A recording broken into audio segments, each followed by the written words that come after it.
আসসালামু আলাইকুম সবাইকে। বর্তমান সময়ের তিনজন জনপ্রিয় এবং শক্তিশালী লেখককে সাথে নিয়ে কানামাছি.কম পরিবারের পক্ষ থেকে আমি নাহিদ হাসান আপনাদের সাথে হাজির হয়েছি গল্প করার জন্য, আড্ডা দেওয়ার জন্য এবং লেখকদের নিয়ে, লেখকদের লেখার গল্প নিয়ে এবং এর পাশাপাশি বই নিয়ে কথা বলার জন্য। আগামী 1 ঘন্টা আপনাদের সকলকে আমন্ত্রণ জানাচ্ছি। আমাদের কথা শুনবেন, কমেন্ট বক্সে দ্রুত যুক্ত হয়ে যাবেন এবং লাইভটি শেয়ার করে দিয়ে দ্রুত আমাদের সাথে যুক্ত হয়ে যাবেন। নিজে যুক্ত হবেন, বন্ধুদের যুক্ত করবেন।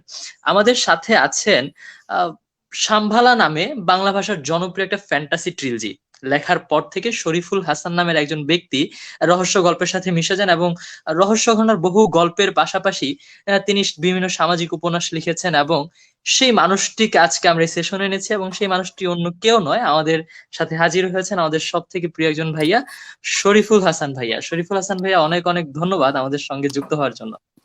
ধন্যবাদ আমাকে আমন্ত্রণ জানানোর জন্য। তার সাথে আমাদের সাথে আছেন মধ্যবিত্ত উপন্যাসের মাধ্যমে পাঠকদের কাছে তুমুল জনপ্রিয় হয়ে ওঠে এবং মাটির মানুষ খ্যাত কিঙ্কর আহসান ভাইয়া। প্রচন্ড ব্যস্ত থাকার পরেও আমাদের সাথে লাইভে ছোট্ট করে কথা বলার জন্য, গল্প করার জন্য হাজির হয়েছেন তিনি। পাঠকদের ভালোবাসায় মুগ্ধ এই মানুষটিকে কাছে পেয়ে আমরাও অনেক বেশি গর্বিত। কিঙ্কর ভাইয়া, অনেক অনেক ধন্যবাদ আবারও আমাদের সঙ্গে যুক্ত হওয়ার জন্য। ভাইয়া আনমিউট করতে হবে একটু। অনেক ধন্যবাদ নাহিদ। আমাদের লাইভে অনেক বেশি কথা হচ্ছে ইদানিং, এমনি ফোনে বা সামনাসামনি আড্ডার চেয়ে। তো আমার জন্য আজকে খুব আনন্দের দিন, কারণ আমাদের খুব শ্রদ্ধেয় প্রিয় বড় ভাই শরীফুল ভাই আমাদের সাথে আছেন, তকিব আছেন, এন্ড তোমার সাথে এই আড্ডাটা আমার জন্য আজকের একটা বড় পাওয়া। সামনের 1 ঘন্টা খুব আনন্দে কাটবে এতটুকু আশা করছি ইনশাল্লাহ। ইনশাল্লাহ। তার পাশাপাশি আমরা সাথে পেয়েছি বর্তমান সময়ের আরেকজন শক্তিশালী লেখক তকিব তৌফিক ভাইয়াকে। নিদাস্তিয়া দিয়ে তুমুল জনপ্রিয় হয়ে ওঠে এবং আলোচনায় আসা এই তকিব তৌফিক ভাইয়া হঠাৎ করে ঔপন্যাসিক থেকে হয়ে গিয়েছিলেন কবি এবং সেই কবি থেকে আবার রিঙ্গনপুর দিয়ে ভীষণ আলোচনায় এসেছেন এবং সেই মানুষটির রিঙ্গনপুর বইয়ের প্রথম কপি বিক্রি হয়েছিল 11,111 টাকায়। সেই মানুষটিকেও আমরা আজকে সাথে পেয়ে প্রচন্ড গর্বিত। কানামাছি.কম এর পক্ষ থেকে তকিব তৌফিক ভাইয়াকেও ভীষণ ধন্যবাদ আমাদের সাথে যুক্ত হওয়ার জন্য। তকিব ভাইয়া, অসংখ্য ধন্যবাদ নাহিদ। সুন্দর একটি আয়োজন, কানামাছির আয়োজককে অসংখ্য ধন্যবাদ জানাই। সেই সাথে শরীফুল হাসান ভাই আছে এবং গুরুত্বপূর্ণ একজন লেখক তিনি বর্তমান সময়ে, এবং সেই সাথে শ্রদ্ধাভাজন লেখক কিঙ্কর হাসান ভাই আছেন। দুজনের সাথে আমার আসলে কথা বলাটা একটু দুঃসাহস মনে হচ্ছে। যদি দুইজন আমাকে অনুমতি দিয়ে থাকে তাহলে আমি কিন্তু আজকে আলোচনাটাতে মোটামুটি একটু ফ্রিলি কথা বলবো, এই আর কি। অনুমতি দেয়া হলো তকিবকে। ধন্যবাদ ধন্যবাদ ধন্যবাদ। ভীষণ মজার মানুষ এই তিনজন। অর্থাৎ আজকের এই লাইভটি অন্যতম চমৎকার একটি লাইভ প্রোগ্রাম হতে যাচ্ছে। যারা পাঠক আছেন, যারা সাহিত্যপ্রেমী আছেন, তারা একসঙ্গে এই যে শামভালা ট্রিলজির লেখক, এই যে মধ্যবিত্ত থেকে মেঘডুবি বিবিয়ানা হয়ে বর্তমানের বাগবিধবার লেখক এবং তার পাশাপাশি নিদাস্তিয়া হয়ে ক্যাকটাস হয়ে রিঙ্গনপুরের লেখক, এই তিনজন ভিন্ন ভিন্ন ঘরানার লেখককে একসাথে পেয়েছেন এবং বিভিন্ন প্রশ্নের মাধ্যমে তাদের কাছ থেকে বিভিন্ন কিছু জেনে নেওয়া যাবে, বিভিন্ন জায়গায় তাদেরকে প্রশ্ন করা যাবে। তো সবকিছু মিলিয়ে আপনারা কমেন্ট বক্সে চলে আসুন প্রশ্ন করার জন্য। এবং তার পাশাপাশি যারা আজকে লাইভটিতে যুক্ত হবেন তাদের জন্য থাকছে একটি বিশেষ ঘোষণা। অর্থাৎ বন্ধুরা যারা আপনারা অলরেডি যুক্ত হয়ে গিয়েছেন তাদের জন্য যে ঘোষণাটি আমি দিব, একদম মনোযোগ দিয়ে শুনে নিবেন, কারণ আগামী 1 ঘন্টা আপনাদের জন্য থাকছে বিশেষ বিশেষ সুযোগ।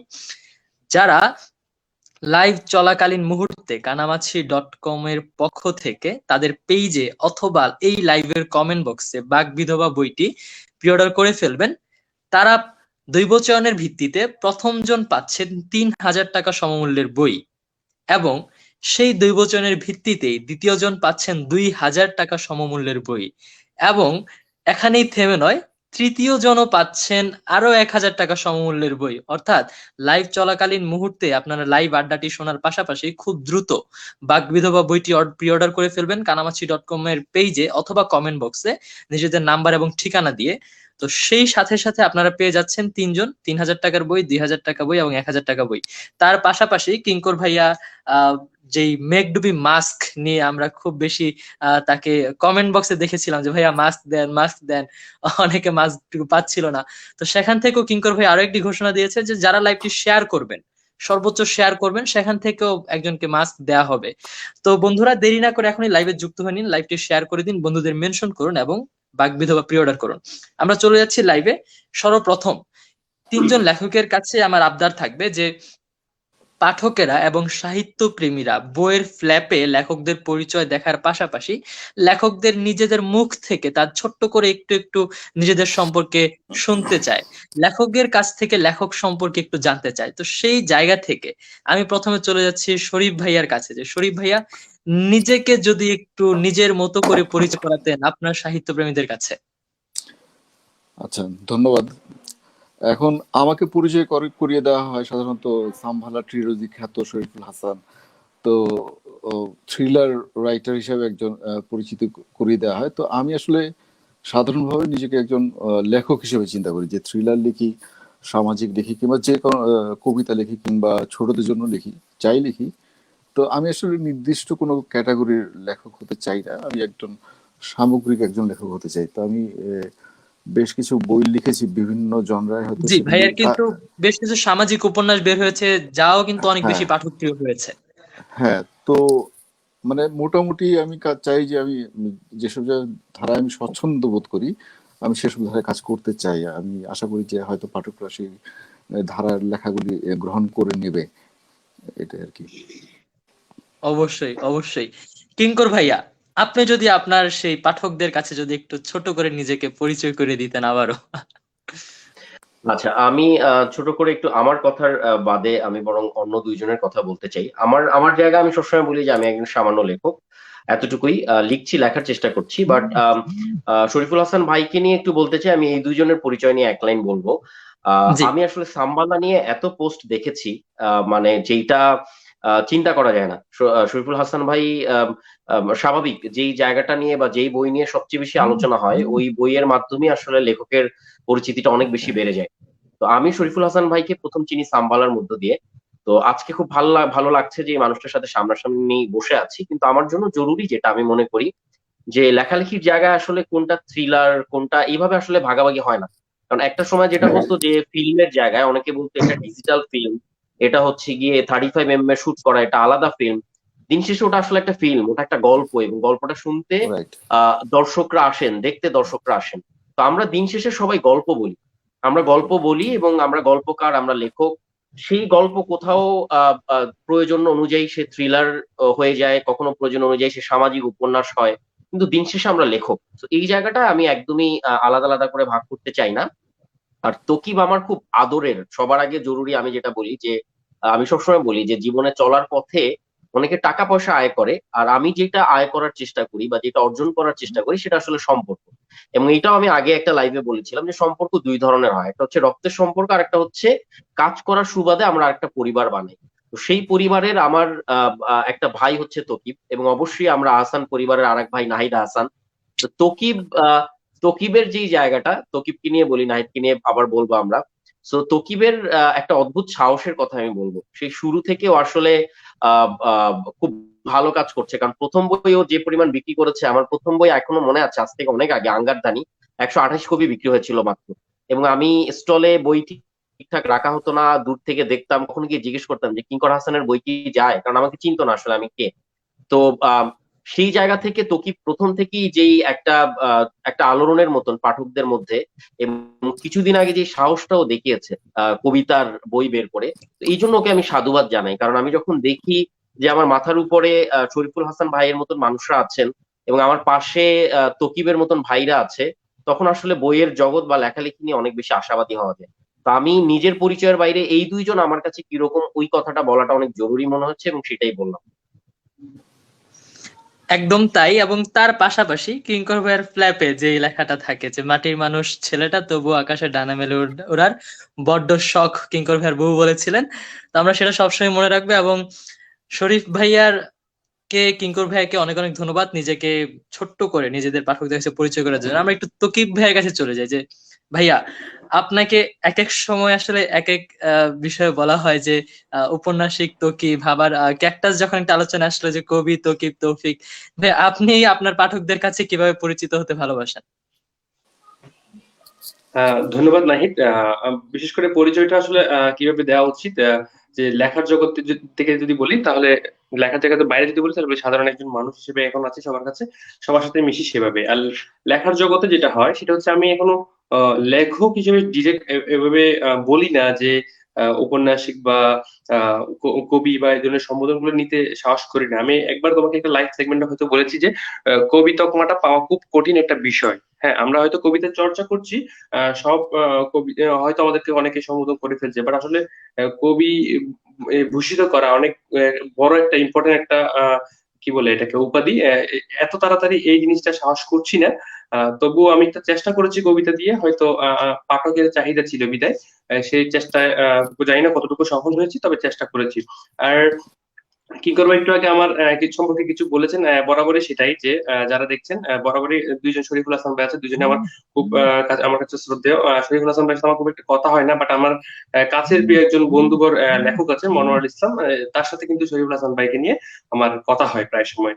তো শরীফুল হাসান ভাইয়ের সাম্বালা বই নিয়ে একটু আগে কিঙ্কর ভাই বললেন, নাহিদ তুমি নিজে বলছো, দ্যাটস ওয়াই আমি একটা বিষয় বলি যে সাম্বালা বইটা অনেক পোস্ট দেখেছি, অনেক কিছু দেখেছি, কিন্তু আমার সবচেয়ে বেশি যেটা ভালো লেগেছে দেখে, যে শরীফুল হাসান ভাইকে যখন চিনতে পারছি যে সাম্বালার যে টাইপোটা, মানে এটা চোখে ধরবেই। মানে একটা বই দেখলেই যে সাম্বালা, মানে ওনার আর বা অনেক ধরনের থ্রিলার বই দেখছি, যে সাম্বালার যে টাইপোটা করেছে তখন থেকে আমি শরীফুল হাসান ভাইকে খুব বেশি ভালোভাবে চিনি আর কি। তো আমার পরিচয় দিচ্ছিলাম সেটা হচ্ছে আমি এখনো জানি না কতটা লেখক হয়ে উঠেছি, তবে চেষ্টা করছি। অনেক অনেক ধন্যবাদ তকিব ভাই। আমরা আসলে চলে যাচ্ছি শরীফ ভাইয়ের কাছে। যে ভাইয়া, আহ, এই যে বিভিন্ন ঘরানার বই লিখেছেন, সামাজিক উপন্যাস থেকে শুরু করে থ্রিলার ধর্মী একটা ট্রিলজিও এসেছে।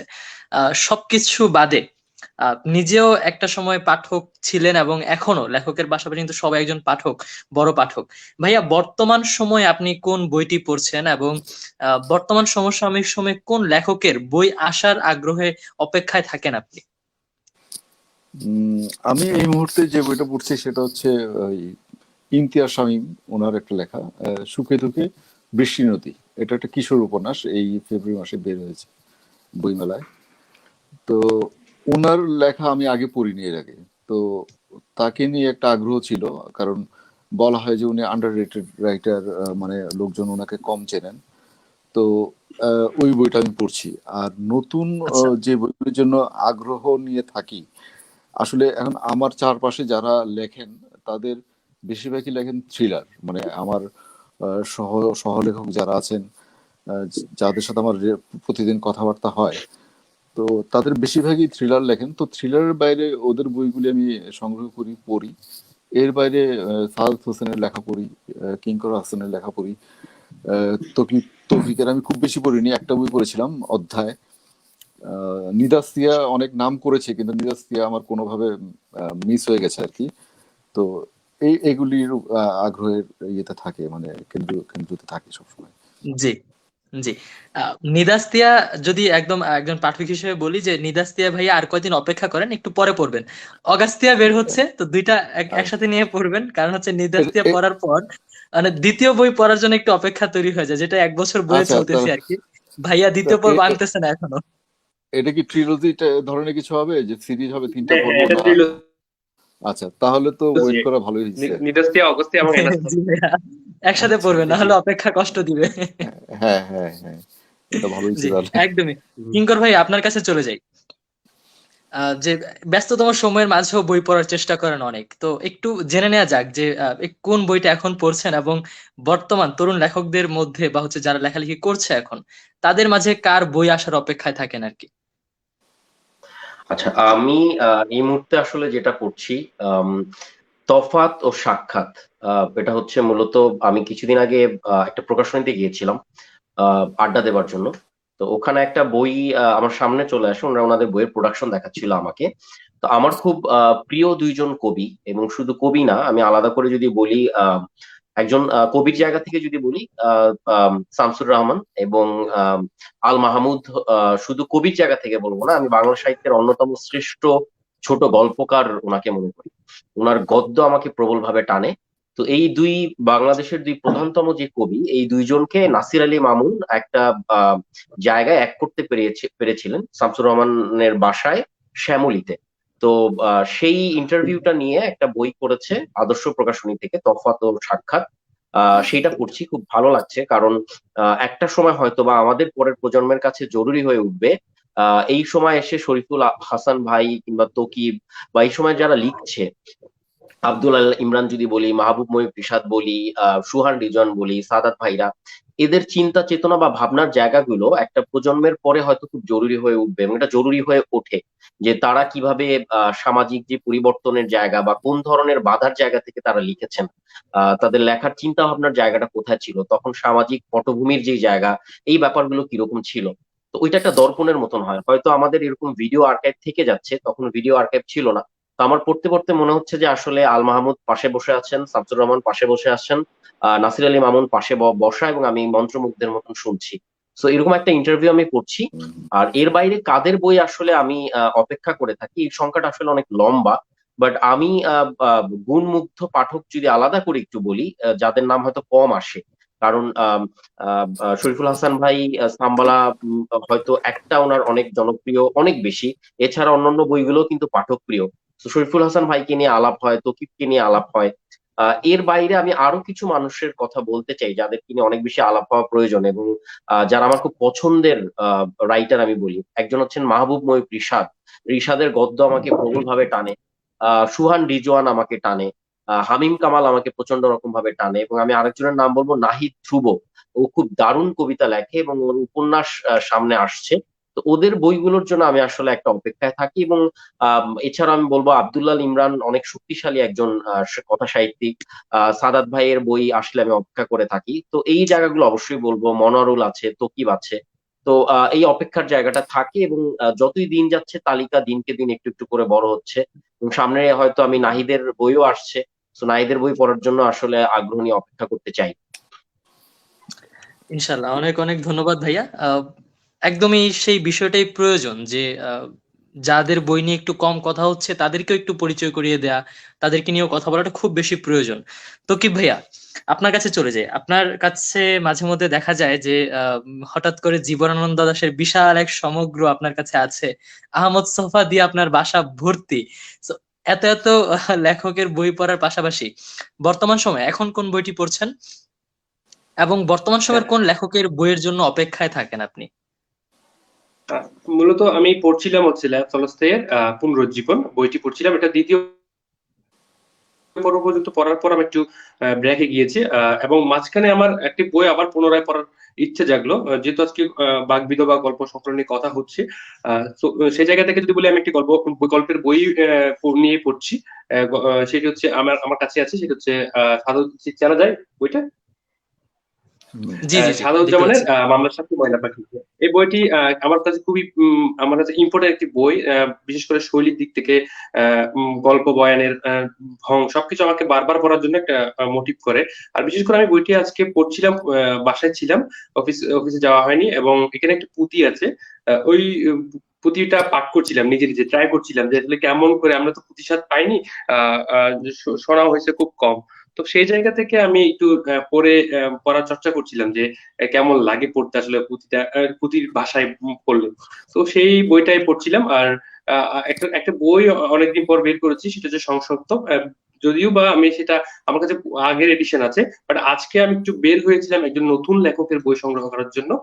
তার বই প্রকাশ হয়েছে দু একদিন হলো, তো বইটি আনতে গেলাম যেহেতু আজকে ফ্রি ছিলাম। তো সেখানে একটি সুন্দর বই আমি দেখেছি যে ভালো প্রচ্ছদ করে করতে, সেটা হচ্ছে সংসপ্ত। এই বইটি শহীদুল্লাহ কায়সারের বইটি করেছে, তো এই বইটি সংগ্রহ করেছি। আশা করছি ওদের প্রোডাকশন দেখা যেহেতু মোটিভ হয়েছে, যে তাদের কিভাবে কাজ করছে, যেমন বইটি পড়ে কেমন লাগে সেটা আমি জানাবো। যে বইটি আমি আগেও পড়েছি, তবে যেটা মূল বিষয় সেটা হচ্ছে অনেক সময় বই ধরে পড়ার আগ্রহটা থাকে না। লেখা ভালো, কিন্তু প্রোডাকশনের ক্ষেত্রে যায় কি, কিছু পৃষ্ঠা পড়ার পরে হয়তো পেজ ছুটে যায় কিংবা কোনো ধরনের প্রবলেম হয়, যার কারণে বইটা পড়ার আগ্রহ হারিয়ে ফেলি। তো এই বইটার জি, প্রোডাকশন খুবই ভালো, তার কারণে আমি বইটি সংগ্রহ করেছি আবার পড়ার জন্য। আর জি, কাদের বই যদি obviously, অপেক্ষা করে তাহলে obviously বই পড়া হোক। মোটামুটি হ্যাঁ, আমি নতুনদের সবার বই কিন্তু আমি সংগ্রহ করার চেষ্টা করি এবং আগ্রহী থাকি। হয়তো তুমি জানো যে একদম ফ্রেশার যারা আছে তাদের বই সবচেয়ে বেশি আমি জি, সংগ্রহ করি, এবং যারা বর্তমান সময়ে পাঠক প্রিয় লেখক আছে, জনপ্রিয় লেখক আছে, সকলের বই মোটামুটি সংগ্রহ করার চেষ্টা করি, এবং বই পড়ে কিন্তু আমি সেটার ফিডব্যাক দিই। জি, জি। এই জিনিসটা সবথেকে বেশি ভালো লাগে আপনার। এবং বন্ধুরা যারা লাইভটি দেখছেন, আমি আবার একটু মনে করিয়ে দিতে চাই যে অনেকেই দেখছেন লাইভটি শেয়ার করা খুব বেশি প্রয়োজন। কেননা কিছু চমৎকার গুরুত্বপূর্ণ ঘোষণা আছে লাইভের শুরুতে দেওয়া হয়েছে, আবারও বলছি যে বাগবিধবা পাওয়া যাচ্ছে 30% ছাড়ে আহ কানামাছি.com পেজে। অর্থাৎ আপনারা এই কানামাছি.com যেখান থেকে আপনারা লাইভটি দেখছেন, সেই জায়গাতে আপনারা কিন্তু বাগবিধবা বইটি প্রি অর্ডার করতে পারেন। যদি অগ্রিম পেমেন্ট করেন তাহলে ডেলিভারি চার্জ একদম ফ্রি। অর্থাৎ কানামাছি.com-এ এখনই আপনারা দ্রুত বাগবিধবা বইটি প্রি অর্ডার করে ফেলুন। প্রি অর্ডার করলেই আপনাদের কাছে 3টি সুবর্ণ সুযোগ আছে। অর্থাৎ যারা যারা প্রি অর্ডার করবেন তাদের মধ্য থেকে লটারির মাধ্যমে, দৈবচরণের মাধ্যমে 3 জনকে বের করা হবে। প্রথম জন যিনি হবেন তিনি পাচ্ছেন 3000 টাকা সমমূল্যের বই। অর্থাৎ দিস ইজ হিউজ। আপনারা চিন্তাও করতে পারবেন না, জাস্ট লাইক একটা লাইভের মধ্যে বই প্রি অর্ডার করে 3000 টাকা সমমূল্যের বই জিতে নেওয়ার সুযোগ কতটা বড়। যিনি দ্বিতীয় হবেন, অর্থাৎ যার নাম দ্বিতীয়বার উঠবে, তিনি পাচ্ছেন 2000 টাকা সমমূল্যের বই। অর্থাৎ এটাও অনেক বড় একটা অপরচুনিটি। এবং এখানেই থেমে থাকা যাবে না, কানামাছি.com দিচ্ছে তৃতীয় মানুষটিকে, অর্থাৎ দৈবচয়নের ভিত্তিতে যিনি তৃতীয় হবেন তিনিও পেয়ে যাবেন 1000 টাকা সমমূল্যের বই। অর্থাৎ মোট 3জন মানুষকে প্রায় 6000 টাকার বই দেওয়া হবে, যারা যারা কানামাছি.com এর এই পেজ থেকে লাইভ চলাকালীন সময়ে প্রি অর্ডার করার সময় অগ্রিম পেমেন্ট করবেন, তারা পেয়ে যাচ্ছেন ফ্রি ডেলিভারি। এবং যারা লাইভটি সব থেকে বেশি শেয়ার করবেন তারা পাচ্ছেন মেকডুবি মাস্ক একদম ফ্রি। তো অনেক অনেক ধন্যবাদ বন্ধুরা যারা লাইভটি শেয়ার করে দিয়েছেন ইতিমধ্যে। যদি শেয়ার করে না দিয়ে থাকেন তাহলে শেয়ার করে দিন এবং কমেন্ট বক্সের মধ্যে বন্ধুদের মেনশন করে দিন। আমরা আবারও চলে যাচ্ছি আমাদের পাঠক প্রিয় সকল লেখকদের কাছে, আমাদের প্রিয় সেই 3জন ভাইয়ের কাছে। শরীফ ভাইয়ের কাছে আবারও একটু চলে যাই। শরীফ ভাইয়ের কাছে আমার পরবর্তী যে প্রশ্নটি থাকবে তা হচ্ছে যে ভাইয়া, বই নিয়ে অনেকেই কথা বলে, যেমন আপনারা এখন কথা বলছেন নতুন বছরে বই নিয়ে আবারও আপনারা 3জন এসেছেন, একসাথে কথা বলছেন, বইয়ের প্রচার করছেন। এটা আসলে অনেক ভালো লাগে এবং এটা একটা অনেক ভালো একটা বিষয় আমাদের কাছে, আমরা অ্যাপ্রিসিয়েট করছি। কিন্তু কিছু কিছু মানুষ আছে বা অনেকেই আছে বইয়ের এই প্রচারণাকে অপরাধ বলে মনে করে, বইয়ের এই প্রচারণাকে খারাপ ভাবে মনে করে। তার বিভিন্ন কমেন্ট বক্সে দেখা যায় যে তারা বেশ সমালোচনা করছে। আবার অনেকে হয়তো লেখকদের ইনবক্সে গিয়ে সমালোচনা করে যে বইয়ের এত প্রচারণা করার কি দরকার, যদি লেখা ভালো হয় সেই ক্ষেত্রে বই তো এমনিতেই কিনবে। তো এই বিষয়টা ভাই আপনি কিভাবে দেখেন, যে বই নিয়ে কথা বলাটা আসলেই অপরাধ কিনা, বা আপনি এক্স্যাক্টলি এই বিষয়টাকে কিভাবে ফেস করেন? আসলে বই নিয়ে যদি আমরা কথা না বলি কিংবা লেখক যদি কথা না বলেন তাহলে কে বলবে? প্রকাশক বলবে। তো প্রকাশক তো আসলে প্রকাশকের তো একটা বই না। একজন প্রকাশক হয়তো একটা বই মেলায় সে 80টা বই বের করে, সে কি 80টা বই নিয়ে কথা বলবে? এটা কি সম্ভব? এটা সম্ভব না। তো আমি যখন আমার প্রথম বই বেরোলো 2011 সালে, তো তখন আমার মধ্যে এই জিনিসটা ছিল যে আমি ভাবতাম যে বই নিয়ে আমি এত কিভাবে প্রচার করব কিংবা আমি কি করব। তো ওই সময়টা ফেসবুক এতটা অ্যাক্টিভও ছিল না তখন। ওই আমি একটা পোস্ট দিয়েছিলাম, একটা বইয়ের একটা ছবি, একটা কভার, আর কিচ্ছু না। তো সেটা 2011 সালে, এবং আমি তখন বইমেলায় আমার স্টলের সামনে যেতাম না। মানে গেলে একটা অস্বস্তি লাগতো যে আসলে বই বিক্রি হচ্ছে কিনা, কিন্তু বই বিক্রি হতে হলে তো মানুষের জানতে হবে। তো জানানোর কোনো অপশন আসলে তখন আমরা মানে খুঁজে পাইনি যে সহজ উপায় কিভাবে জানানো যায়। তো এখন ফেসবুক কিংবা ইন্টারনেট মানুষের হাতে এত ইজি হয়ে গেছে, এখন যদি আমরা এই সুযোগ ইউজ না করি, ব্যবহার না করি এই প্রযুক্তি, তাহলে সেটা আসলে মানে ঠিক হবে না আর কি। কারণ বই একদম। তো আর চাল ডাল না, চাল ডালেরও তো মানুষ জি, বিক্রি জি। করতে হয়। তো বইয়ের মতো জিনিস যদি কেউ বিক্রি না করতে চায় তাহলে তো সেটা অন্য জিনিস। আরেকটা কথা হচ্ছে যে বই বিক্রি নিয়ে মানে বাজে কমেন্ট করার কিংবা মন্তব্য করার কিছু নেই। কারণ আমার নিজের মনে আছে কয়েকদিন আগে আমার এক ফ্রেন্ড আমাকে বললো যে তুই বই নিয়ে পোস্টের কি আছে, বই নিয়ে তো পোস্টের কি আছে, ভালো বই হলে মানুষ এমনি কিনবে। হ্যাঁ, ভালো বই হলে মানুষ এমনি এক্স্যাক্টলি। এমনি ভালো বই হলে জানবে, কিন্তু সেই জানতে সময় লাগবে হয়তো আরো 4 বছর কিংবা 5 বছর কিংবা 10 বছর কিংবা 20 বছর। কিংবা মৃত্যুর ভালো পরে। অনেক উনার লেখক মৃত্যুর কিন্তু আসলে পরে, মৃত্যুর পরে গিয়ে হয়েছে, হ্যাঁ, জি। জনপ্রিয় হচ্ছেন, কিংবা সবাই তখন তার লেখা পড়ছেন, কিন্তু ততদিনে তার সে লেখকই জানলো না যে তার বইটা আসলে কি এক্স্যাক্টলি। প্রভাব ফেলতে পারতো।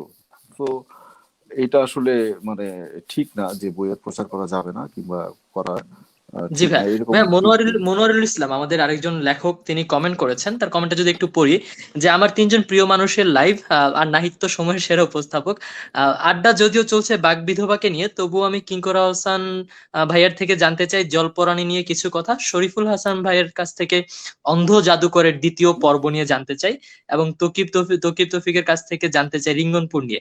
শরীফ ভাই, আপনি একটু অন্ধ জাদুকরের দ্বিতীয় পর্ব নিয়ে যদি কিছু বলতেন। হ্যাঁ, অন্ধ জাদুকর আমি প্রথম পর্ব লিখেছিলাম এই বইমেলায়, মানে 2020 বইমেলায়। এটা এটা আসলে একটা ফ্যান্টাসি ধরনের, মানে আরবান ফ্যান্টাসি বলে, এই ধরনের একটা গল্প, 1990-এর সেটিং নিয়ে। তো এটার দ্বিতীয় একটা পর্ব লেখা চলছে। না, ওই পর্বের নাম এখনো ঠিক হয়নি। এটা হয়তো যদি বইমেলা হয় তাহলে আশা করি বইমেলায় বের হবে। জি, নাম ঠিক হয়নি এখনো ইনশাআল্লাহ। এটাকে। ইনশাআল্লাহ। দর্শক বন্ধুরা যারা লাইভটি দেখছেন, আবার একটু মনে করে দিতে চাই যে বাক বিধবা সর্বোচ্চ 30% ছাড়ে কানামাছি.com আপনারা এখনই যদি অর্ডার করেন এবং পেমেন্ট করে দেন, তাহলে ফ্রি ডেলিভারি চার্জে বইটি আপনার বাসায় চলে যাবে। কিঙ্কর ভাই, আপনার কাছে এখন একটু যেতে চাই যে আপনি যেই পরে যতটুকু পাঠক প্রিয়, ঠিক ততটুকুই মাটির মানুষ হিসেবে মানুষ আপনাকে অনেক বেশি ভালোবাসে, এবং সেই মানুষটিকেই যখন দেখি বই নিয়ে কথা বলছে, বই নিয়ে প্রচারণা করছেন, বই নিয়ে শুধু নিজের না অন্যান্য লেখকদের বই নিয়েও যখন আপনি কথা বলেন, মাঝে মধ্যে কমেন্ট বক্সে দুই একটা কমেন্ট আসলে দেখা যায় যে আপনাকে একটু কুরুচিপূর্ণ মন্তব্য করছে, আপনাকে একটু কোট করে বাজে কথা বলছে। তো ভাইয়া, সেগুলো কিভাবে ফেস করেন, এবং আপনার কাছে আসলে বইয়ের প্রচারণাটা কি রকম সেটা একটু আচ্ছা, জানতে চাই। আমি এখানে আমি একটু বলি।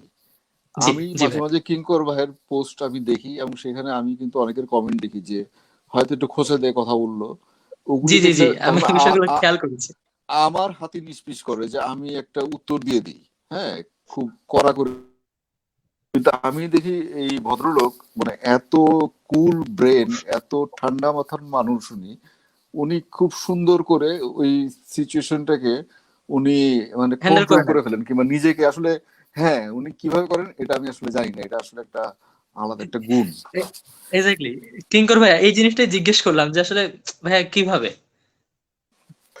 আচ্ছা, শুরুতে একটু বলি যে মনোয়ারুল আমার খুব কাছের একটা ছোট ভাই, দারুণ একজন লেখক। তো ও কমেন্ট করেছে শরীফুল হাসান ভাইয়ের বই, সামনে যে বই তকিব এবং আমার বই সম্পর্কে জানতে চেয়েছে। আমি বলবো প্রচারণার ব্যাপারটা একটু আসি। হাসান ভাই যে কথাটা বললেন, একদম আমি কথাটার সাথে একদম একমত। উনি, আমার মনে হচ্ছিল যে উনি খুব ন্যাচারালি বলেছে, আমি হয়তো বা অনেকটা বইয়ের ভাষায় বলার চেষ্টা করি যে একজন প্রকাশকের ছাতার তলে আসলে অনেক অনেক লেখক থাকেন।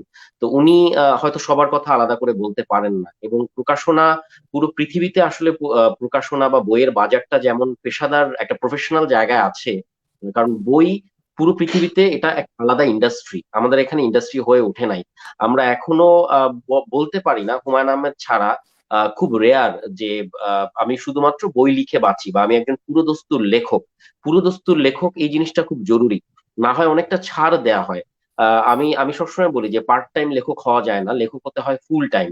এবং আমি না নিজে লড়াই করছি একজন ফুল টাইম লেখক হবার জন্য। আমার অফিস, আমার ছোটাছুটি, আমি এখন আজকে আরেক বাসায় এসে আরেকটা কাজের ভিতরে থেকে লাইভ করছি। তো জিনিসটা যেটা জরুরি না, আমার চরিত্রগুলো আমার কাছে যে সময়টা চায়, আমি যখন এই সময়টা দিতে পারি না, তখন মনে হয় যে আমি আসলে প্রতারণা করছি। তো আমি সবসময় বলি যে পুরো পৃথিবীতেই যদি একটু নজর রাখি, আগে হয়তো বা নেট ছিল না, ইউটিউবে আমরা কোনো কিছু দেখতে পারতাম না, মোবাইল ছিল না, এখন তো সবকিছু সম্ভব। তো পুরো পৃথিবীর বইয়ের মার্কেটটা যদি একটু খেয়াল খেয়াল করি, লন্ডনের অলিম্পাস থেকে শুরু করে পেঙ্গুইন থেকে, রূপা থেকে, পৃথিবীর সব বড় প্রকাশনী, কিংবা পৃথিবীর সব বড় বড় লেখক এখন যারা আছেন, হারুকি মুরাকামির কথা আমরা প্রচুর শুনি, কাজু ইশিগুরুর কথা শুনি, রাস্কিন বন্ডের বই নিয়ে কথা বলি, পাওলো কোহেলোর বই নিয়ে কথা বলি। তো এরা আসলে সবাই কোন প্রসেসের ভিতর দিয়ে বের হচ্ছে, ইভেন ইন্ডিয়াতেও পাশের দের ঝুম্পা লাহিড়ী, চেতন ভগত, এরা কোন প্রসেসের ভিতর দিয়ে বের হচ্ছেন।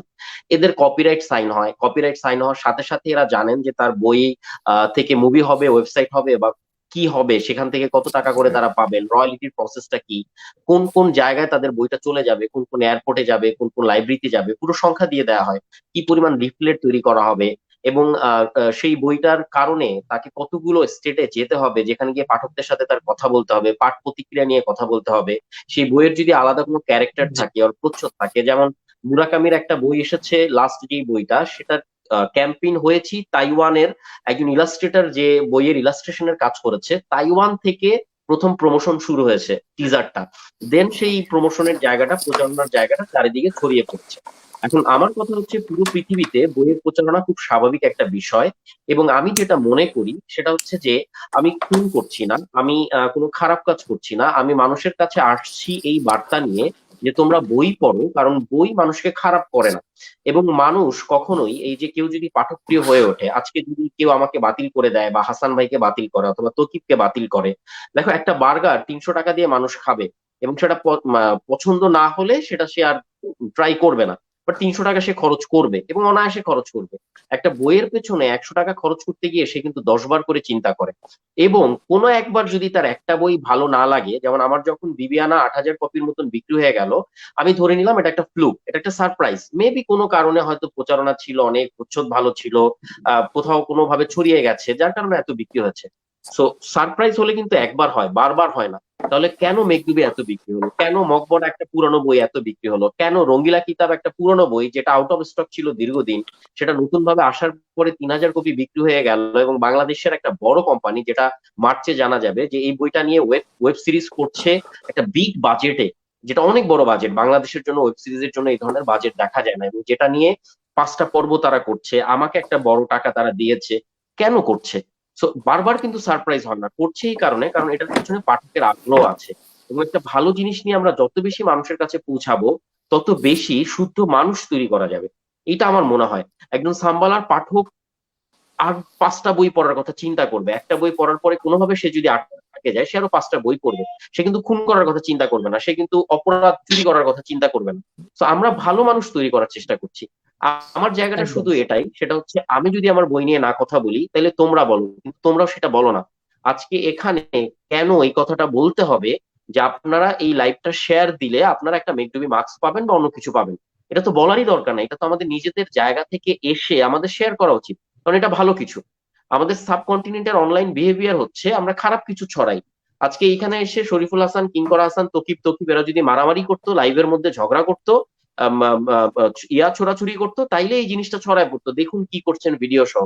চুপচাপ ভদ্র কথা বলছি, বই নিয়ে কথা বলছি, কারো কাছে এই জিনিসটা হয়তো বা মনে হচ্ছে না যেটা শেয়ার করা দরকার, যার কারণে কানামাসি.com ভাবছে যে আচ্ছা শেয়ার করলে তাইলে একটা মেঘডুবি মার্কস দিয়ে দিই, অথবা লাইভে কমেন্ট করলে আমি 3,000, 2,000, 1,000 টাকার বই দিই।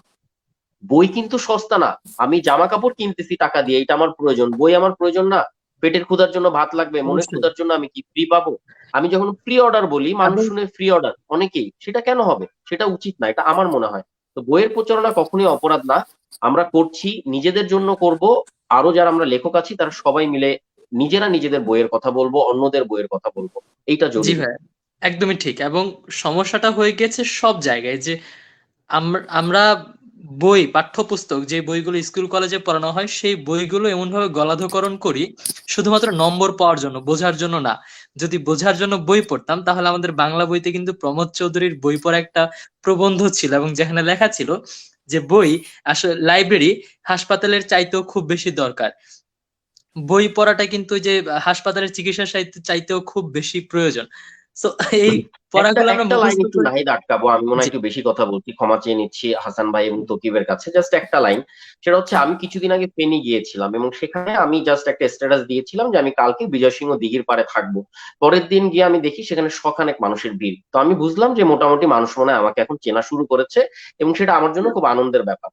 পরের ঘটনাটা বলি, সেটা হচ্ছে মানুষ তার ভালোবাসার জায়গা থেকে আমের আচার থেকে শুরু করে মাফলার, আমার শীতের মধ্যে মাফলার দরকার, পিঠা দরকার, খোলা পিঠা, খেজুরের রস, এই সবকিছু এনেছে। অবশ্যই এটা অনেক ভালোবাসা, অনেক অনেক আমার জন্য অনেক জরুরি খবর। কিন্তু আমি সবকিছু ভাবতে ভাবতে চিন্তা করছিলাম যে এই যে কষ্টটা, এফোর্টটা এখানে দিল, বা যেই টাকাটা এটার পেছনে খরচ হলো, সেই টাকায় যদি এই সময়ের 5জন লেখকের 5টা বই কিনে 5জনকে উপহার দেওয়া হতো, আমি মনে হয় বেশি খুশি হতাম। কারণ এই মুহূর্তে সবচেয়ে জরুরি 56,000 বর্গমাইল জুড়ে বই পৌঁছে দেয়া, এবং এমন একটা প্রজন্ম তৈরি করা যারা বইয়ের পাতায় মুখ ডুবিয়ে রাখে এবং শুদ্ধ মানুষ হবার চেষ্টা করে। তো আমি সবসময়, আমার কেন জানি মনে হয় অন্য জায়গায় 500 টাকা খরচ করলেও আমাদের খুব একটা কষ্ট হয় না, কিন্তু বইয়ের জন্য খরচ করতে গেলে আমরা খুব এক ধরনের দ্বিধাদ্বন্দ্বে ভুগি। তো এই জায়গাটা আমাদের একটু বদলানো দরকার। যত দ্রুত এটা বদলাবে তত দ্রুত বই আমাদের লাইফস্টাইলের মধ্যে চলে আসবে। এবং যেভাবে ঈদে হচ্ছে জামা জুতা এই জিনিসগুলো দেয় একজন বাবা তার সন্তানকে, একটা বইও কিনে নিয়ে এসে সন্তানের হাতে তুলে দেবে এবং বুঝবে ওটাই সবচেয়ে বেশি জরুরি ছিল। একদমই তাই। আহ, আমরা একটু তকিব ভাইয়ের কাছে চলে যাই যে ভাইয়া সুদূর চট্টগ্রাম থেকে আমাদের সঙ্গে যুক্ত আছেন বই নিয়ে কথা বলার জন্য। সারাদিন বাহিরে একটা কর্পোরেট, আপনি হয়তো আজকে একটু হয়তো ছুটি ছিল আপনার মেবি, যদি ভুল হুম। না হয়ে থাকি। তারপরেও আপনি যেই কাজে গিয়েছিলেন সেটা হচ্ছে একজন তরুণ লেখকের বই প্রকাশ হয়েছে, প্রথম বই।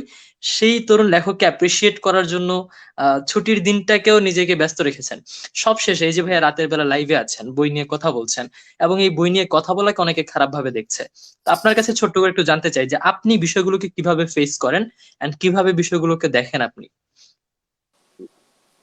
হ্যাঁ নাহিদ, বলতে গেলে অনেক কথাই আসে, তবে আজকের দিনটা নিয়ে যে নতুন একজন লেখকের বই নিয়ে তার সাথে দেখা করতে গেছি যে প্রকাশ হয়েছে, সেক্ষেত্রে আমি যদি শুরু করি, আমি বলবো যে আমাদের বরাবরই উচিত যে নতুন যে উঠে আসছে তাকে একটু মোটিভেশন দেয়া, তার পাশে দাঁড়ানো। এটা হচ্ছে আমরা যারা মোটামুটি এখন লিখছি, 1 বছর হয়ে গেছে, 3-4 বছর হচ্ছে, তাদের তাদের জায়গা থেকে একটা দায়িত্বের মতো পড়ে।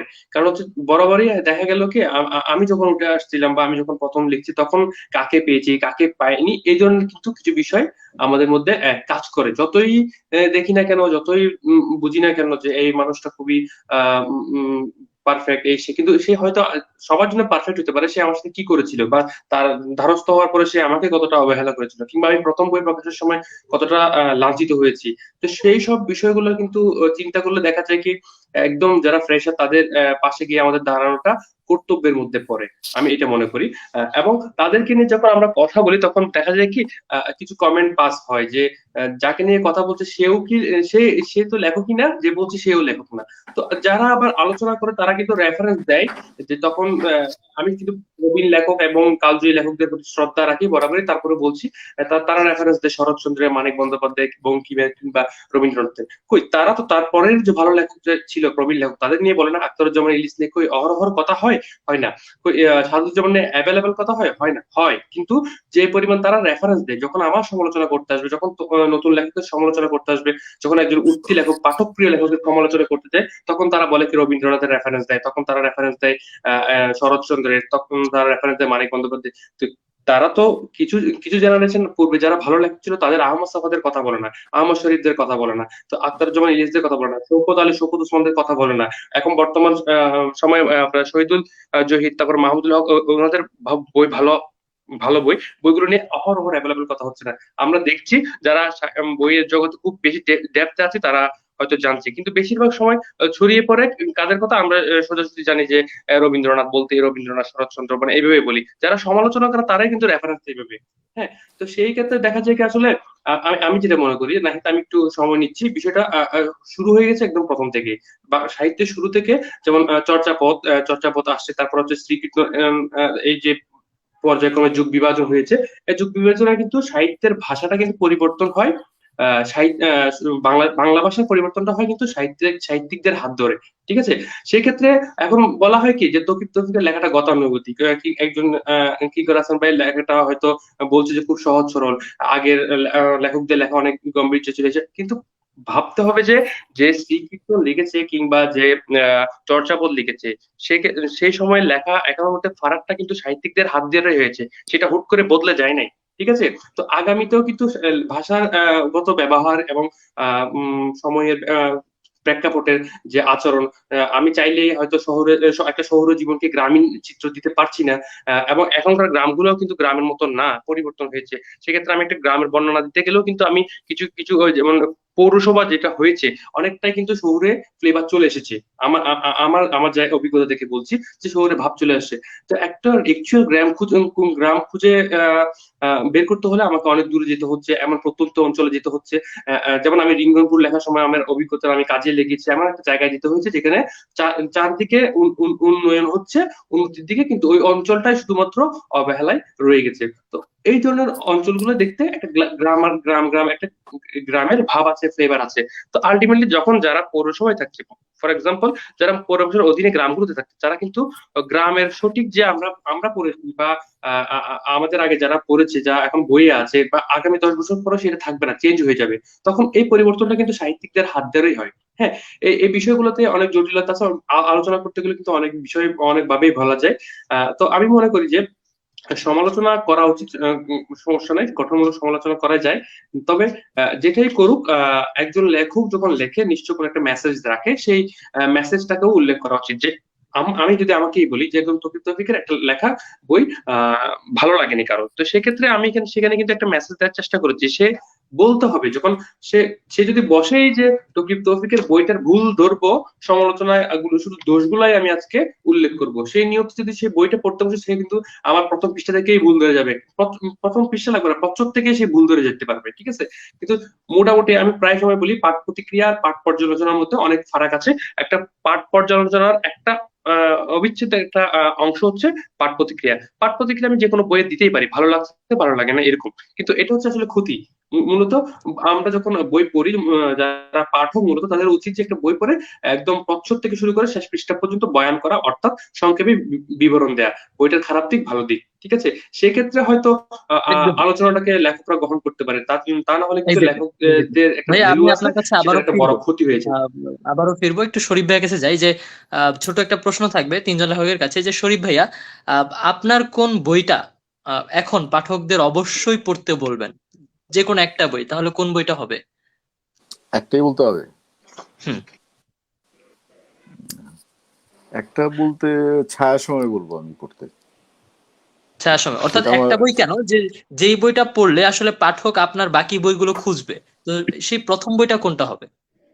ছায়া সময়ের কথা বলবো, যেটা গত ছায়া বইমেলায় বের ওকে, হয়েছিল। গ্রেট। কিঙ্কর ভাইয়া আপনার কোনটা হবে?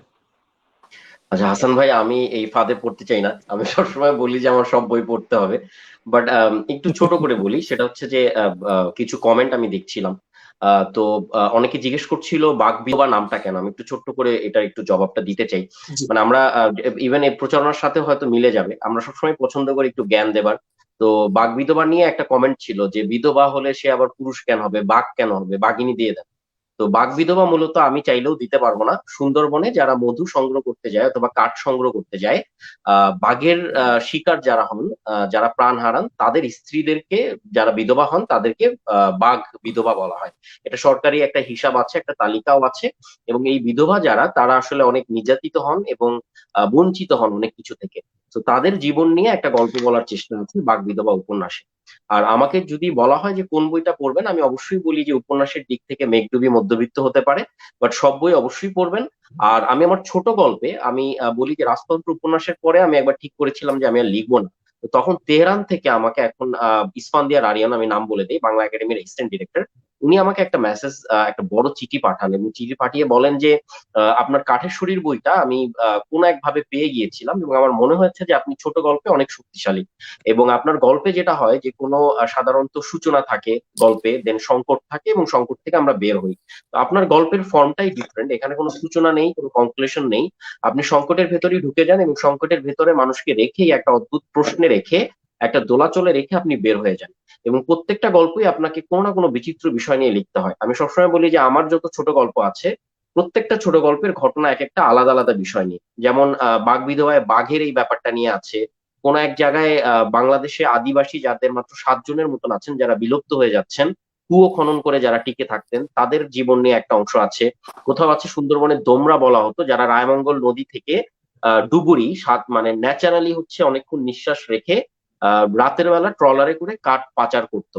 কোন জায়গায় আছে যে সমাজের একজন উচ্চ পদস্থ প্রশাসনের কর্মকর্তা, তিনি একজন দুর্নীতিবাজ, একজন কর্মকর্তা, তিনি ঠিক করেছেন যে কোনো গরিব মানুষের আর মোটা হতে পারবেন না, তো তিনি চর্বি কাটার একটা একটা একটা অদ্ভুত মিশন হাতে নেন।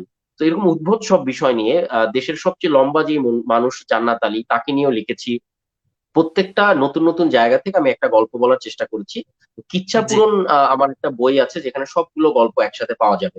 তো ওই বইটা পড়লে হয়তো বা আমাকে অনেকটাই চেনা যায়, আমি বলি। ঠিক আছে, তো এই অনেক বইটা অনেক পড়তে অনেক পারে। ধন্যবাদ ভাই, অনেক ধন্যবাদ। আমরা একটু তকিব ভাইয়ের কাছে যাই। তকিব ভাইয়া, আপনার কোন বইটি একজন পাঠককে প্রথমে পড়তে বলবেন?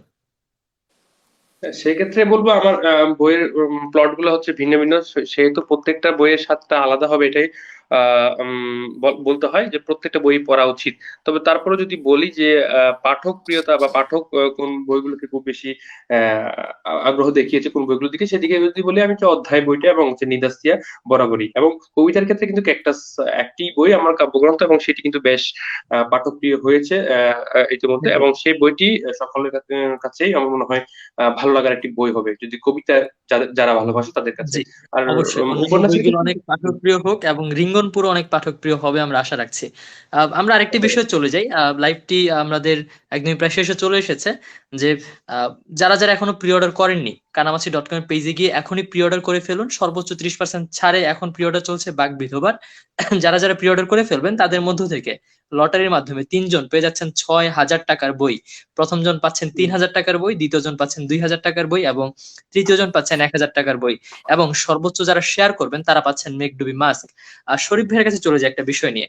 যে শরীফ ভাই, আপনাকে সচরাচর একটা বিষয় দেখা যায় যে এই যে বাতিঘর যাচ্ছেন, পাঠকদের সাথে আড্ডা দিচ্ছেন, ঘুরছেন একসাথে, রাস্তায় পাশে দাঁড়িয়ে গল্প করছেন, বিভিন্ন লেখকদের সাথে গল্প করছেন, ঘোরাফেরা করছেন।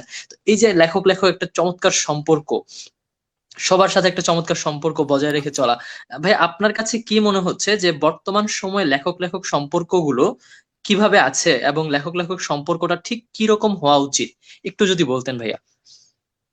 আচ্ছা, তো এই ঘোরাঘুরির যে ব্যাপারটা, এটা শুরু হয়েছে খুব রিসেন্টলি আর কি। ধরেন এই করোনার যখন প্রকোপটা একটু কমে গেল এবং অফিসের চাপটা যখন একটু কম ছিল, তখন আমি চিন্তা করলাম যে আমি একটু বাইরে টাইরে যাই, যেখানে লোকজন পরিচিত যারা আসে।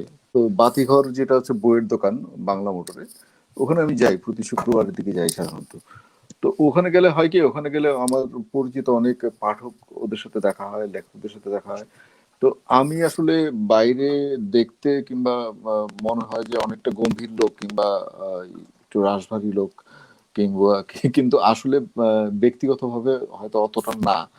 তো যখন হয় তখন অনেকের সাথে আড্ডা হয়, কথা হয়, আসলে আর জি, এক্সপিরিয়েন্স শেয়ারিং হয়। মানে কে কিভাবে লিখছে, কে কিভাবে চিন্তা করছে, কে লেখার কোন পর্যায়ে আছে, কিংবা কারো কোনো সাজেশন লাগে যে শরীফ ভাই এটা কিভাবে করা যায়, কিংবা আমার পার্সোনাল কোনো এক্সপিরিয়েন্স থেকে আমি শেয়ার করছি ওদের।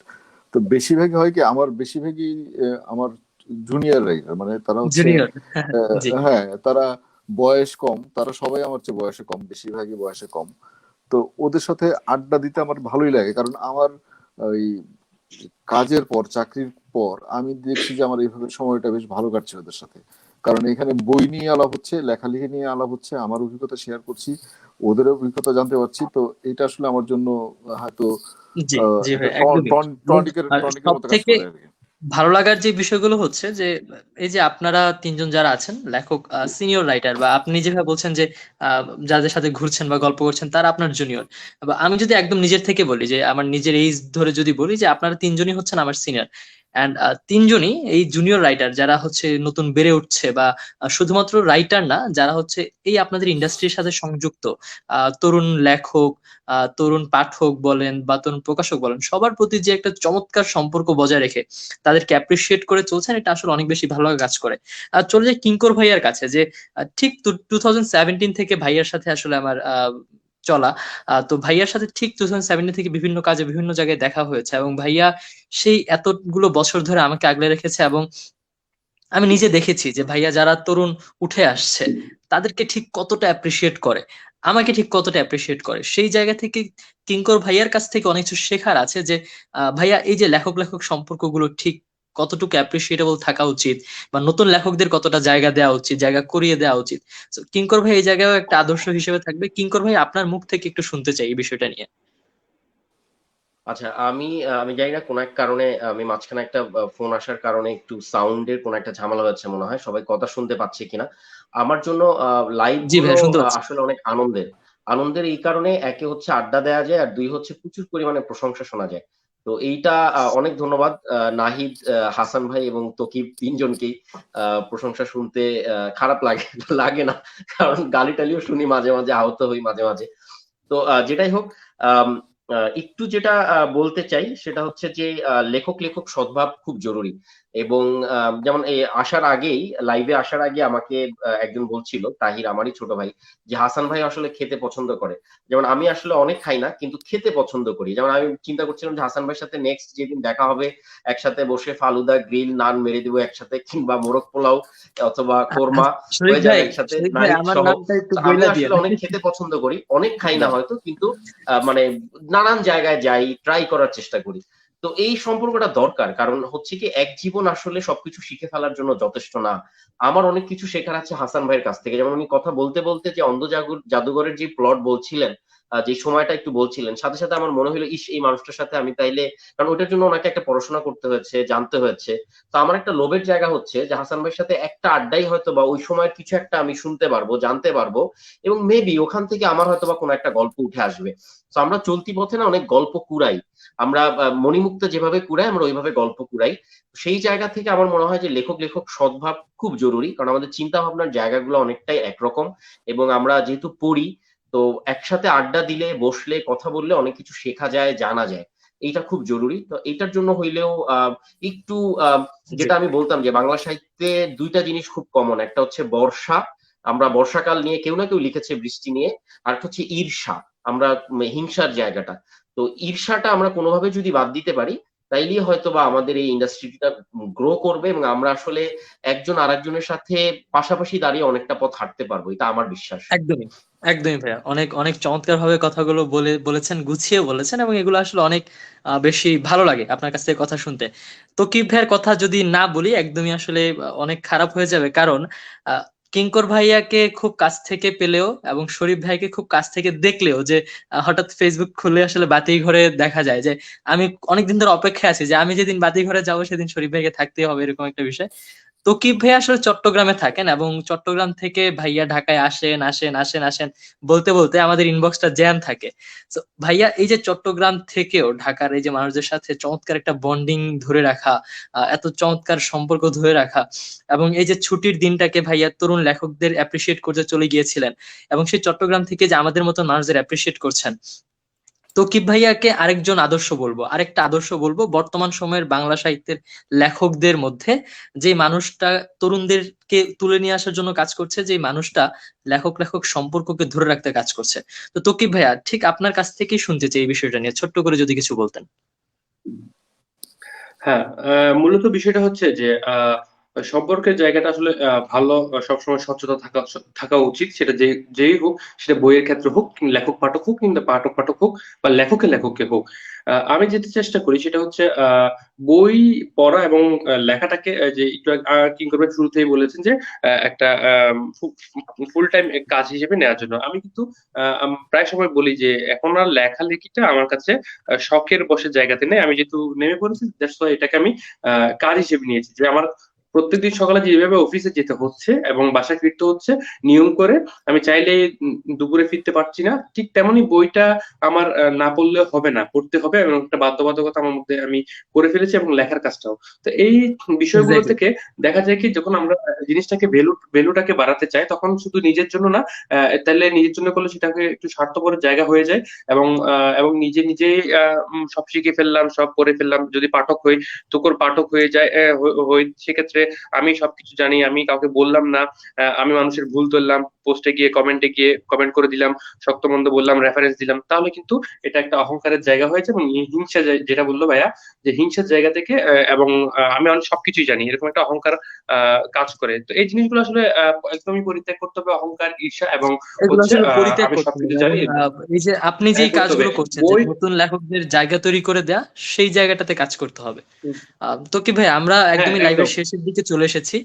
তো আমরা বেশি সময় আর নিব না, আমরা একদমই শেষের দিকে চলে যাব। তো কি ভাই, আপনার কাছ থেকেই শুনি শেষবারের মতন, যে ভাই রিঙ্গনপুরটা ঠিক আহ, চলে এসেছে, দেখেছি জুয়েল ভাইয়া, নালন্দা প্রকাশক জুয়েল ভাইয়া, তিনি দেখিয়েছেন আমাদেরকে, চলে এসেছে। তো সেই বইটি আপনি ছুঁয়ে দেখছেন কবে, এবং পাঠকদের হাতে চলে যাচ্ছে কবে, সেটা যদি একটু বলতেন, এবং রিঙ্গনপুরের পক্ষ থেকে হ্যাঁ, আপনার যদি কোনো মেসেজ থাকতো। হ্যাঁ, রিঙ্গনপুর নিয়ে আমি এটাই বলবো যে এই বইটি আমি আমার খুব সামাজিক করোনার বইয়ের মধ্যে একটি, এবং এই বই আমি বেশ কিছু প্রেক্ষাপট তুলে এনেছি। একটি মফস্বলের কথা বলতে চেয়েছি, অবহেলিত একটি গ্রামের কথা বলতে চেয়েছি, আর বিশেষ কিছু এর নিয়ে বলবো না, শুধু বলবো পাঠক পড়ুক, ভালো মন্দ জানাক, এটাতে কোনো আমার আপত্তি থাকবে না, গঠনমূলক আলোচনা করুক। এবং প্রথম বইটি যেটা জুয়েল ভাই পোস্ট করেছে সেটা হচ্ছে প্রথম কপিটি, যেটা 11,111 টাকা বিক্রি হয়েছিল। এই কাজটা আমি কেন করেছিলাম, যখন করোনাকালীন সময়ে আমার একটা মনে মনে একটা কি বলে মানত করা বলে না, আমি নিয়ত করছিলাম, যেটা হচ্ছে যে আমি বইয়ের রয়্যালটির টাকা পেলে সেই টাকা দিয়ে আমি এই যে করোনা প্যান্ডেমিক সিচুয়েশনে যেমন অসহায় মানুষের অনেক প্রবলেম হচ্ছিল, আমরা টাকা তুলে একটা হাসপাতালে কাজ করেছি, অনেক কিছু করেছি। তো তখন একটা মনের মধ্যে জিনিসটা কাজ করছিল যে রিঙ্গনপুরের টাকাটা দিয়ে আমি কোনো একটা কিছু করব। পরে ভাবলাম যে অনেকে তো প্রথম কপিটা চাই, আমি সবাইকে দিতে পারছি না, তো ভালোবাসার জায়গা থেকে কে সবচেয়ে সর্বোচ্চ মূল্যটা দিতে পারে দেখি, তার তার সেই টাকাটা আমি কোনো একটা জায়গায় দিয়ে দিব, সহায়তার কাছে দিয়ে দিব, সেই নিয়তে আমি এই কাজটা করেছি। এবং সেই কপিটা গতকালকে সম্পন্ন হয়েছে স্পেশালি, এবং কিছু পেজ যুক্ত করা হয়েছে। পুরোপুরি বইগুলো সম্ভবত আজকে কিছু বই আসছে প্রকাশনীতে, এবং আগামীকালকে থেকে দেশের সবখানে বইগুলো প্রি অর্ডার যেগুলো হয়েছে সবগুলো পৌঁছে যাবে। আমি আশা করছি যে এই বইটি পাঠক প্রিয় হয়ে উঠবে, কারণ এই প্রেক্ষাপটগুলো হয়তো অনেকে আঙ্গুল দিয়ে দেখিয়ে দেয় অনেক ভুল, অনেক প্রেক্ষাপট অনেকগুলো দেখিয়ে দেয় শিক্ষা অনেক আছে যেটা যেটা আমরা সমাজ। আসলে শিখতে হ্যাঁ, চেয়েও হ্যাঁ, শিখতে পারছি না, যে বিষয়গুলো আসলে আমরা দেখতে চাচ্ছি কিন্তু অনেক জায়গায় পাচ্ছি না, তো সেই বিষয়গুলো নিয়ে আসলে রিঙ্গনপুরে দেখানো হ্যাঁ, হয়েছে। একটা একটা এবং আশা করি একটা ওই পয়েন্ট হচ্ছে, রিঙ্গনপুরটা পড়লেই। একটা পয়েন্ট সেটা হচ্ছে জি। হ্যাঁ, লিঙ্গনপুরে একটা বিষয় মেসেজ আছে, সেটা হচ্ছে নবীনদের উপরও ভরসা করা যায়, এরকম একটা মেসেজ আমি দিতে চেয়েছি আর কি। গ্রেট, গ্রেট, তাহলে অবশ্যই রিঙ্গনপুরটা মানুষের পড়া উচিত। এবং এই যে যারা যারা বাগবিধবা প্রি অর্ডার করে ফেলেছেন ইতিমধ্যে, যারা করেনি তারা অবশ্যই বাগবিধবা প্রি অর্ডার করে ফেলেন কানামাছি.com থেকে। এবং খুব দ্রুত যারা আরো বই অর্ডার করতে যাচ্ছেন তারা আসলে রিঙ্গনপুরটি প্রি অর্ডার করে ফেলুন এখনই। কিঙ্কর ভাই আপনার কাছে চলে যাই। রিঙ্গনপুরের জন্য আচ্ছা, কিঙ্কর ভাইয়ের কাছে যাওয়ার আগে তকিব ভাইকে আবার শেষবার মতন ছোট্ট করে একটু জিজ্ঞেস করি যে, তকিব ভাইয়া আজকে আমাদের লাইভে যুক্ত হওয়ার জন্য অনেক অনেক ধন্যবাদ। এবং আশা করছি বেশ অনেকদিন পর লাইভে এসে এবং আমার সঞ্চালনায়, যে এতটা ভালো না, তবে আশা করছি লাইভটি ভালো গিয়েছে। যদি আপনার কাছে শুনতে পেতাম লাইভটি কেমন ছিল, তকিব ভাইয়া। প্রশ্নটা কি আমাকে করা হয়েছে? হ্যাঁ তকিব হ্যাঁ, ভাইয়া, হ্যাঁ, হ্যাঁ, লাইভটি অসংখ্য কেমন ছিল? ধন্যবাদ। মূলত আসলে কানামাছি যে উদ্যোগটা গ্রহণ করেছে, এবং এটাকে আমি সাধুবাদ জানাই, এবং মাহবুব সেতু ভাইকে অসংখ্য ধন্যবাদ জানাই, এবং উপস্থিত যারা আছেন আমার সাথে আলোচনা, আমি গুরুত্বপূর্ণ দুইজন লেখক আছেন, এবং আমার কাছের প্রিয় ছোট ভাই এবং নাহিদ আছেন, সকলকে অসংখ্য ধন্যবাদ জানাই। আসলে লাইভটা খুবই ভালো লাগছে। আমি আমার সাথে শরীফুল ভাইয়ের সাথে বসা হয়নি। আমি চাই যে ভাইয়ের বললো একটু আগে যে উনি ওনার থেকে কম বয়সীদের সাথে বসে আড্ডা দেয়, উনি দেখতে যতটা রাশবাড়ি, বাস্তবে তা নয়। তো আমি চাই যে বসবো, গল্প করবো, অনেক কিছু শেখার বাকি আছে, কিঙ্কর ভাই থেকে শিখেছি অনেক কিছু, এখনো শিখছি, আগামীতে শিখবো সেই প্রত্যাশা রাখি। আশা করছি বাগবিধবা অনেক ভালো ভালো ভাবে রেসপন্স পাবে এবং পাঠক প্রিয় হয়ে উঠবে। বাগবিধবা খুবই ভালো করুক, এবং পাঠকের কাছে পৌঁছে যাক খুব দ্রুত, এবং সেটা কানামাছির মাধ্যমে হলে আরো অত্যন্ত ভালো হয়। এবং যারা অর্ডার করতে চান শীঘ্রই অর্ডার করতে পারেন কানামাছি। ইনশাআল্লাহ, অনেক ধন্যবাদ তো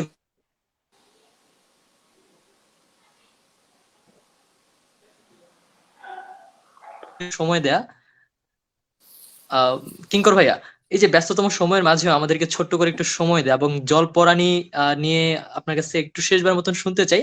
এবং আজকের এই লাইভটি আহ আপনার কাছে কেমন লাগলো? এবং সচরাচর আপনার অনেকগুলো লাইভ সঞ্চালনা করেছি, সবসময় চেষ্টা করি একটু ভিন্নতা নিয়ে আসার, যেন কিঙ্কর ভাইয়ার কাছে, আমার বড় ভাইয়ার কাছে কখনো একঘেয়েমি মনে না হয়। তো ভাইয়া, আপনার কাছে কেমন লেগেছে? এবং শেষমেশ যার সবার একই প্রশ্ন, যে জলপরানি কবে পাচ্ছি? সো ভাইয়া। আচ্ছা, আমি একটু সময় নিয়ে নিচ্ছি, যেহেতু আমাকে একটু র্যাপ আপ করার আগে কিছু কথা বলতে হবে।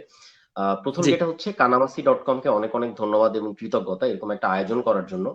এবং তারা আমার বইগুলো পৌঁছে দিচ্ছে, এবং প্রথমবারই আমি এখন পর্যন্ত, আজকে যখন মাহবুব সেতু ভাই আমাকে ফোন দিল, আমি আসলে কখনো কল্পনা করি নাই যে এত পরিমাণ বই ওনরা আজকে ছাড়াই, আজকের আগেই ওনরা আসলে অর্ডার পেয়ে যাবে, প্রি অর্ডার। আরো সবচেয়ে জরুরি যেটা, আমি আজকে এখানে লাইভে আসার আগে আমার কাছে ফোন এসেছিল একটা, এবং সেটা হচ্ছে আমার শিখা প্রকাশনীর, এখন যে প্রকাশনীতে আমি আছি সেই প্রকাশনীর সদ্য প্রকাশক নজরুল ইসলাম বাহার ভাইয়ের স্ত্রী। উনি যখন হাসপাতালে ছিলেন, বাহার ভাই মারা যাবার পরে আসলে ওনাকে জানানো হয়নি, কারণ উনিও করোনায় আক্রান্ত ছিলেন এবং সবাই খুব ভয়ে ছিল যে ওনার শরীরের অবস্থা কি হয়। এবং বাহার ভাইয়ের মারা যাবার পরে, কবর দেবার পরে 1-1.5 সপ্তাহ পরে উনি যখন সুস্থ হন, তখন তাকে জানানো হয় ঘটনাটা। তো আমি ওই পুরোটা সময় গিয়েছি অনেকবার হাসপাতালে, কিন্তু ওনার সাথে কখনো দেখা করার সাহস পাইনি বা কথা বলিনি। আজকে উনি কথা বলছিলেন এবং বলতে বলতে উনি কেঁদে দিয়েছিলেন যে যে বাহার ভাই খুব শখ ছিল, একদিন আমাদের ওনাদের একটা দাওয়াত ছিল, তো সেই দাওয়াতে আমি, আব্দুল্লাহ ইমরান, ডক্টর সলিমুল্লাহ খান, কবি মোহন রায়ান, আইভি আপা, আইভি রহমান সহ আরো অনেকে গিয়েছিলেন। তো আমি যেতে পারিনি এবং আমার না যাওয়ার কারণে ওনার ভেতরে একটা মন খারাপ ছিল, এবং উনি বলেছিলেন যে কিঙ্কর একদিন আসবে, ওর যা যা পছন্দ করে আমি বলে রেখেছিলাম, আমি এই মিষ্টি পছন্দ করি, এইটা পছন্দ করি, তো ওইগুলা সব রেডি থাকবে। তো উনি বলছিলেন যে এই শুক্রবার হচ্ছে তার 40 দিন হলো। তো আমি যখন কথা বলছিলাম তখন আমার কাছে এই জায়গাগুলো বিশ্বাস করতে কষ্ট হচ্ছিল, কারণ 40 দিন কিভাবে হুট করে পার হয়ে যায় এবং একটা মানুষ আমাদের সাথে নাই, এই জায়গাটা বিশ্বাস করা একটু কঠিন। এবং প্রতিটা দিন, আমি আগের লাইভেও বলেছি, আজকেও বলছি, আমি শুধু একটু বলি, আমি বাগবিধবা আমার একদমই আনার ইচ্ছা ছিল না। 25 তারিখ সাব্বির বাহার ভাইয়ের ছেলের ইচ্ছায় আসলে আমি বাগবিধবাটা আনি, এবং 25 তারিখ আনার পরে আমি ফেনী চলে যাই। আমি কিন্তু বই নিয়ে কথা বলিনি। আমি সবসময় প্রচারণা নিয়ে বা বই নিয়ে সবসময় কিছু প্ল্যান করি। এইবার আমি বলেছি যে আমি আসলে ক্লান্ত, আমি কিছুই করতে চাই না। আমি 1 তারিখ ঢাকায় দেশে আসার পরে, কারণ সকল অনলাইন বুকশপ গুলো আমাকে অনুরোধ করছিল যে একটু লাইভে আসেন, একটু কথা বলেন। ঢাকায় আসার পরে আমি শুধুমাত্র লাইভে সময় দিচ্ছি। এর আগে একটা অনলাইন বুকশপে আমি লাইভে সময় দিয়েছি, আর আজকে দিচ্ছি। সো লাইভ গুলোতে যেহেতু তারা আমার বই নিয়ে কাজ করে, এবং একটা বই আসা মানে একটা উপলক্ষ, একটা উৎসব, তো তাদের প্রতি কৃতজ্ঞতা জানাই। যখন আমি একদম চুপচাপ, যখন আমি নীরব, যখন আমি ক্লান্ত, তখনও তারা আমার পাশে আছে এবং আমাকে সাহস যোগাচ্ছে। সেই জন্য কৃতজ্ঞতা জানাই, এবং কানামাসি.com কে অনেক অনেক ধন্যবাদ। আমি খুশি হব যদি আকাশের ওপার থেকে বাহার ভাই দেখতে পান, যে বইয়ের স্বপ্ন তিনি দেখেছেন, বাগবিধবার প্রচ্ছদ উনি ঠিক করে গেছেন, সবকিছু দেখেছেন, প্রচন্ড উৎসাহী ছিলেন, বারবার বলছিলেন যে প্রচ্ছদ স্পট লেমিনেশন হবে, অ্যাম্বুশ হবে, এই জায়গাটা এইভাবে কালার করব। তো উনি এত বেশি উৎসাহী ছিলেন। তো সেই মানুষটা আসলে তখনই খুশি হবে যখন এই বইটা আসলে অনেক বেশি পাঠকের কাছে যাবে। কারণ সাব্বির আমাকে বলেছে, ওনার ছেলে যখন উনি লাইফ সাপোর্টে, যখন ওনার আর্থিক সমস্যা, তখন উনি সাব্বিরকে বলছিল যে সব টাকা কিন্তু চিকিৎসায় খরচ করিস না, সামনে বইমেলা, একটা টাকা ওইখানে বইমেলার জন্য একটা টাকা জমা দিতে হয়, তো সেই টাকাটা কিন্তু ওইটার জন্য রাখবি, ওইটা কখনোই হাত দিবি না। তো ওই মানুষটা যখন লাইফ সাপোর্টে, যখন ওনার নিঃশ্বাস নেবার জন্য অক্সিজেনের অভাব, তখন ওনার মাথায় বইয়ের চিন্তা। বই পাগল মানুষরা হয়তো এরকমই হয়। অনেক ধন্যবাদ, এই জায়গায় আজকে আসতে পারলাম, এরকম একটা লাইভের সুযোগ হলো। বাহার ভাইকে স্মরণ করছি শ্রদ্ধা ভরে, এবং আমি কৃতজ্ঞতা জানাই যে শরীফুল হাসান ভাইয়ের সাথে আজকে আমার প্রথম আড্ডা দেবার সুযোগ, এবং আমার মনে হচ্ছে যে আমি একজন বড় ভাই পেলাম। আমার জন্য এটা অনেক বড় একটা পাওয়া, এবং জেনেও গেছি যে উনি বাতি করে আড্ডা দেয়, তো যে কোনো একদিন হুট করে হাজির হয়ে যাব, এবং হাজির হয়ে কেমনে আবদার করতে হয় ছোট ভাই, এটা আমি খুব ভালো পারি। তো আবদার করবো ইনশাল্লাহ।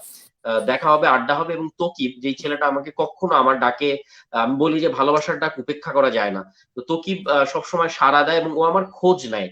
যেটা মানে আমি আমি সবসময় মনে করি যে আমি খুব ব্লেসড, আমি খুব, আমার অনেক আশীর্বাদ আছে করুণাময়ের আমার উপরে, যে আমি এই ভালোবাসাটা পাই। তো তকিবের জন্য অনেক দোয়া, আমার ছোট ভাই লেখক হিসাবে।